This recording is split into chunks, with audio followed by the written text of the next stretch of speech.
Good day, everyone. Today I'll be showing you solutions to problems involving congruences with the use of Chinese remainder theorem. Now, let's recall, when do we use the Chinese remainder theorem? The Chinese remainder theorem, or CRT, is used to solve a set of congruent equations with one variable but different moduli, which are relatively prime. Relatively prime being that the common factors among the given numbers are just 1. So let's jump to the first example. We have a system of x is congruent to 2 mod 2, x is congruent to 3 mod 3, and x is congruent to 4 mod 5. Now, is it solvable by using the Chinese remainder theorem? We look at the moduli and we can see that it is relatively prime since their common factors is only 1. So we make a table and we have a table of equations, and we also write a general equation for this, which is x is congruent to b sub 1 mod n sub 1, x is congruent to b sub 2 mod n sub 2, and x is congruent to b sub 3 mod n sub 3. And in the table, in b sub I, we list the b sub 1 and so on, and for the n sub I column, it is the product of the moduli that is not involved in a given linear congruence. For example, for n sub 1, we have n sub 2 times n sub 3. For this one, in solving n sub 1, we have 3 times 5, which is 15. And x sub I is simply the inverse of this column of x sub I. And the b sub I, n sub I, x sub I is the product of this row of So now we list the values of b sub I. From the given, we have 2, 3, and 4. And for n sub I, we have 15. Why? Just like what I said earlier, we disregard this and we only look into this. So we have 3 times 5 is 15. And we have 10 here because 2 times 5 is 10. Disregarding that. And we have 6 because we also disregarded this. And 2 times 3 is 6. Now let's find their inverse, where n sub I, x sub I is congruent to 1 mod n sub I. Where we substitute, we have 15, x sub 1 is congruent to 1 mod 2. Now we can solve this using two ways. We can do long division, where we divide 15 by the moduli or the modulo, or we can just do repeated subtractions, where we subtract the modulo to 15 until we arrive to the smallest positive value. But in this case, we have, I've used long division. And that's why 15 divided by 2 is 7 remainder 1, where we take notice of the remainder, which is 1. And that is why we can say that they are congruent. And 1 is the value of x sub 1. And for x sub 2, we have 10. X sub 2 is congruent to 1 mod 3. And I also did long division here, which is 10 divided by 3 is 3 remainder 1. And since the remainders are the same, we just also list 1 as the value of x sub 2. And for x sub 3, it is the same, where 6 divided by 5 is 1 remainder 1. So we use 1 as the value of x sub 3 as well. So in solving for this fourth column, b sub I, n sub I, x sub I, as like what I said earlier, 2 times 15 times 1 is 30. 3 times 10 times 1 is also 30, and 4 times 6 times 1 is 24, because it is a product of this particular row, if you notice. Now, we're not done yet, because what we are really looking for is the value of x, which is the number that is congruent to all of these linear congruences. So to solve for the value of x, we just get the summation of the fourth column of b sub I and sub I x sub I and with mod n. But let's first get the summation of this column. So we have 30 plus 30 is 60, plus 24 is 84. And for the value of n, we just simply multiply the moduli that is given earlier, which is 2 times 3 is 6, times 5 is 30. So 84 mod 30. But this is not the end, because we need to find the smallest positive value that is congruent to 84 mod 30, which is 24 mod 30. How did I get 24?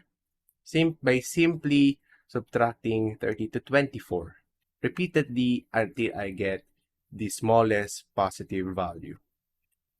Like for example, 84 minus 30 is 54, minus 30 is 24. And that's why we arrive to the answer of 24 for the x value. Now to check if this is true, we have x congruent to 24 mod 30 and 24 substituting the x value to, is it congruent to 2 mod 2? We can say that it is congruent to 2 mod 2 because they both have no remainders since it is divisible by 2. 24 is congruent to 3 mod 3 because 24 and 3 also has a remainder of 0 because 24 and 3 are both divisible by 3 as well. And 24 is congruent to 4 mod 5. We can see that mod 5 is already a remainder 4, and 24 divided by 5, we also have a remainder 4. That's why it's also congruent. Therefore, the answer to the system of linear congruences is x is equals to 24. Now let's hop on to the second problem. So we have x is congruent, to 8 mod 6, x is congruent to 15 mod 17, and x is congruent to 6 mod 7. And I already listed in the table the given values of b sub I, which is 8, 15, and 6. And how did I get n sub I again? By multiplying the moduli. And it's not included in the current linear congruence.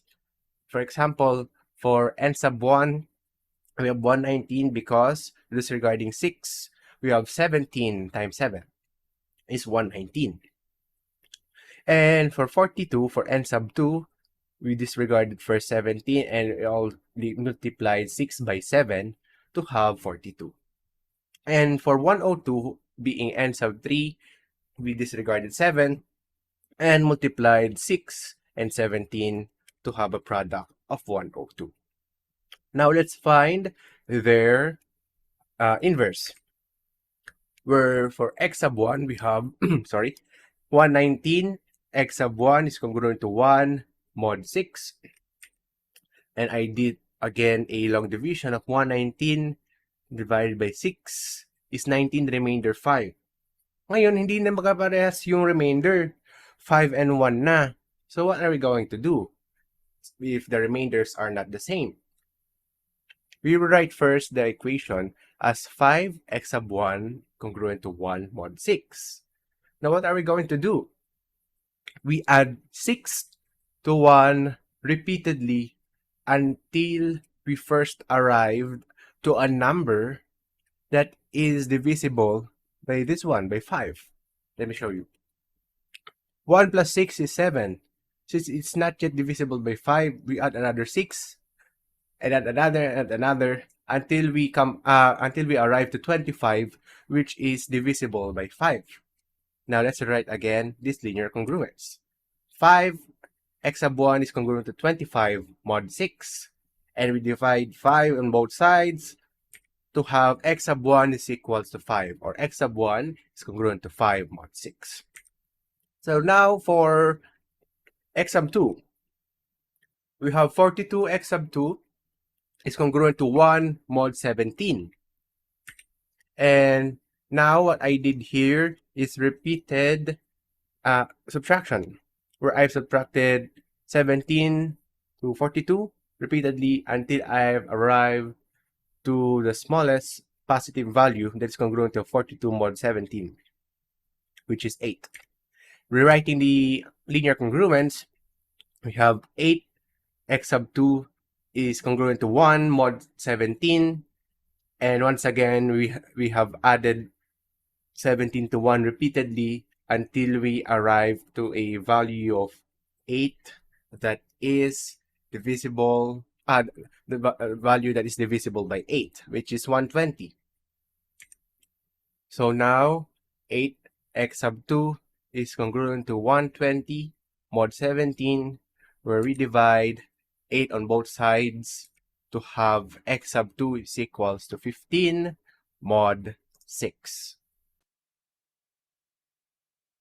So for x sub 3, we have 102 x sub 3 is congruent to 1 mod 7. And I do again repeated subtraction where 102 minus 7 is 95 and so on and so forth until we arrive to 4, which is the smallest positive value congruent to 102 congruent mod 7. And we rewrite again the linear congruence of 4x sub 3 is congruent to 1 mod 7. And what we'll do to 1 again, we add 7 repeatedly until we arrive to a value that is divisible by 4. So 1 plus 7 is 8. That's it.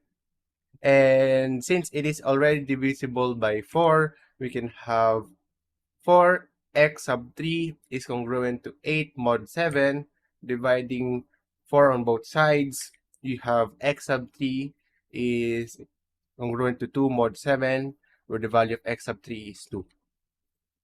So now, let us solve for the value of this one, of this column, the fourth column of b sub I, n sub I, x sub I, where we have 4760, because 8 times 119 times 5 is 4760. And for the second one, we have 15 times 42 times 15 to have 9,450. And 6 times 102 times 2 is 1,224. Now let's solve for the value of x, where we get the summation of this one, and we solve for mod n. So we have 4760 plus 9450 plus 1224. We have 15,434. And for mod n, we just multiply the modulus given earlier. We have 6 times 17 times 7. We have 714. And we have x is congruent to 15,434 mod 714.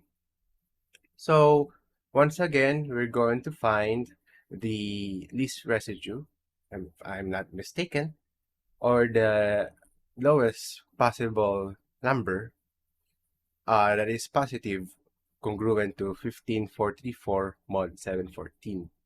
So once again, we subtract 714 to 15,434. We have 15,434, 14,720, and so on until we arrive to 440. And x is equals to 440, or x congruent to 440 mod 714. Now let's check if x is really 440.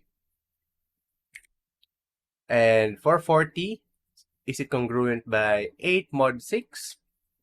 By finding its least residue, we can say that it is congruent. As well as for 440, congruent to 15. Subtracting 70 to the 440 repeatedly, I can see that we can see 15 here. So therefore, it's also congruent. And for 440, it's congruent to 6 mod 7.